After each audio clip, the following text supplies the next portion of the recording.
ગુજરાત ન્યૂઝમાં આપનું સ્વાગત છે। 600 યાત્રીઓ સહિત જૈન સમાજના 80 સાધુ સંતો ડભોઈ ખાતે આવી પહોંચતા ઉષ્માભર્યું સ્વાગત કરાયું।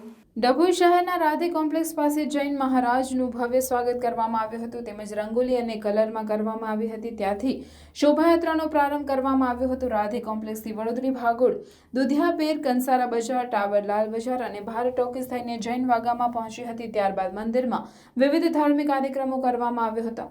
ડભોઈ દર્ભાવતી તીર્થ ખાતે 27 વર્ષ બાદ 600 યાત્રિકો સહિત 80 સાધુ સાધ્વિકો ભગવંતો જૈન સમાજના પધાર્યા। ધારાસભ્ય શૈલેષભાઈ મહેતાના વરદ હસ્તે મુખ્ય પ્રવેશ દ્વારનું લોકાર્પણ કરવામાં આવ્યું, જેમાં મોટી સંખ્યામાં જૈન સમાજ તેમજ સાધુ સાધ્વીજી ઉપસ્થિત રહ્યા હતા। ગુજરાતના ગૌરવ સમાન પ્રાચીન તીર્થભૂમિ દર્ભાવતી નગર કોલેજ રોડ ઉપર તથા નાંદોદી ભાગોળ તરફ આવતા બે ભવ્ય નગર પ્રવેશ દ્વારનું નિર્માણ દર્ભાવતીના પનોતા પુત્ર રત્ન શાસન પ્રભાવક પરમ પૂજ્ય જૈનાચાર્ય રાજરત્ન સુરેશ્વરજી મહારાજના શુભ આશીર્વાદ અને પ્રેરણાથી થયેલ છે। તેમજ પૂજ્ય ગત તારીખ 21/12/2023 રોજ વડોદરાથી ડભોઈનો છરી પલિત પદયાત્રા સંઘ લઈને ડભોઈ નગરે વહેલી સવારે પહોંચ્યા હતા, જેમાં 600 યાત્રિકો સહિત 80 થી વધુ સાધુ સાત્વિકો ભગવંતો સંઘમાં પધાર્યા હતા। ત્યારબાદ બે ભવ્ય નગર પ્રવેશ દ્વારનું ઉદ્ઘાટન ડભોઈના ધારાસભ્ય શૈલેષભાઈ મહેતાના વરદ હસ્તે કરવામાં આવ્યો હતો। સાથે નગરમાં ભવ્ય વરઘોડો કાઢવામાં આવ્યો હતો, જેમાં હાથી તેમજ બેન્ડ બાજાથી નગરમાં પૂજ્ય તેમજ ધારાસભ્ય શૈલેષભાઈ મહેતા સહિત અન્ય ભક્તજન વરઘોડામાં જોડાયા હતા। આ પ્રસંગે વડોદરા જિલ્લા પંચાયત ઉપપ્રમુખ વકીલ અશ્વિનભાઈ પટેલ, ડભોઈ જૈન સમાજના દીપકભાઈ રાજુભાઈ જૈન, નીરવ પટેલ કાયાવરણ, ભાવેશભાઈ પટેલ, નડા રાજુભાઈ જૈન, લાલભાઈ જૈન સહિત મોટી સંખ્યામાં જૈન સમાજના અગ્રણીઓ તેમજ નગરજનો ઉપસ્થિત રહ્યા હતા। રિપોર્ટર સરફરાઝ પઠાણ, ડભોઈ। ઐતિહાસિક દર્ભાવતી નગરી ફરીવાર દર્ભાવતી નગરી બનવા તરફ જઈ રહી છે ને આજનો દિવસ દર્ભાવતી નગરીના તમામ નગરજનો માટે ખૂબ જ ગૌરવશાળી દિવસ છે। આજે સાધુ સંતો મહારાજશ્રી અહીંયા આગળ પધાર્યા છે। 27 વર્ષ પછી આવો સંઘ અહીંયા આગળ આવ્યો છે। હું તો ડભોઈમાં આવ્યો ત્યારે પહેલા જ દિવસથી કહ્યું હતું કે ડભોઈને દર્ભાવતી બનાવવા આવ્યો છું। ખરેખર આજે દર્ભાવતી નગરી બની રહી છે અને દર્ભાવતીના જે પ્રવેશદ્વાર બન્યા છે, રત્ન સુરેશ્વર મહારાજ સાહેબના આશીર્વાદ આજે દર્ભાવતી નગરીના દરેક નગરજનો પર વરસી રહ્યા છે।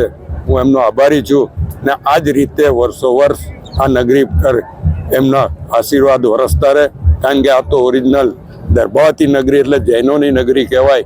ત્યારે જૈનો માટે તો વિશેષ દિવસ છે, પણ ઇતર તમામ સમાજના નાગરિકો માટે આજનો દિવસ દર્ભાવતી નગરી માટે ખૂબ જ મહત્વનો છે। હું એમનો આભાર માનું છું અને અહીંયા વર્ષો વર્ષ આવી રીતે પધારીને આશીર્વાદ આપતા રહે એવી એમની પાસે અપેક્ષા રાખું। દર્ભાવતી તીર્થમાં લગભગ 27 વર્ષો પછી 600 યાત્રિકો સહિત અને 80 સાધુ સાધ્વી ભગવંતો સહિત એક ભવ્યાતિ ભવ્ય પદયાત્રા સંઘનું આજે પદાર્પણ થઈ રહ્યું છે। વિશેષ આનંદની વાત એ છે આ પદયાત્રામાં 4 આચાર્ય ભગવંતો, 2 પન્યાસજી ભગવંતો છે, 6 મૂળ વતન ડભોઈના છે અને 80 સાધુ સાધ્વી ભગવંતોમાંથી 21 સાધુ સાધ્વી ભગવંતો આ દર્ભાવતી તીર્થના છે। આજના મંગલમય દિવસે સંઘનો આ નગરમાં પ્રવેશ થઈ રહ્યો છે, ત્યારે એક વિશિષ્ટ કાર્ય રૂપે દર્ભાવતીના જૈન સંઘ ઉપર જેમના અપ્રતિમ માપી ના શકાય એવા ઉપકારો છે એ દર્ભાવતી તીર્થોદ્ધારક પૂજ્યપાદ આચાર્ય ભગવાન સૂર્યોદય સુરેશ્વરજી મહારાજના પુણ્ય નામથી અંકિત એક વિશાળ નગર પ્રવેશ દ્વાર અને બીજી તરફ દર્ભાવતીમાં જેમને 40 વર્ષ સુધી સંસારી અવસ્થામાં સેવા આપી અને 10.5 વર્ષ સુધીનો દીક્ષા પર્યાય પાડીને 36 લાખ અરહમ મંત્રનો જાપ કર્યો એ દિવ્યરત્ન વિજયજી મહારાજના નામથી અંકિત દ્વારનું ઉદ્ઘાટન ડભોઈના લોકલાડીલા ધારાસભ્ય શૈલેષભાઈ મહેતા એમના હસ્તે આજના દિવસે કરવામાં આવ્યું। સાથે સાથે જેમનો સંપૂર્ણ સહયોગ હતો એ નગરપાલિકા, ડભોઈ નગરપાલિકા અને એના પ્રમુખ બીરેનભાઈ વગેરે પણ અહીંયા સાથે ઉપસ્થિત છે। આજના દિવસે અમે ડભોઈમાં પ્રવેશ કરી રહ્યા છીએ। છેલ્લા 3 દિવસથી અમે જે ભાવનાઓ 600 યાત્રિક રમણમાં ઘૂંટી છે એ જ ભાવના અત્યારે પણ અમે વ્યક્ત કરીએ છીએ। દર્ભાવતીનો ગર્ભાવતીનો. સમાચારોની અવનવી અપડેટ્સ માટે જોતા રહો સેક્યુલર ગુજરાત ન્યૂઝ.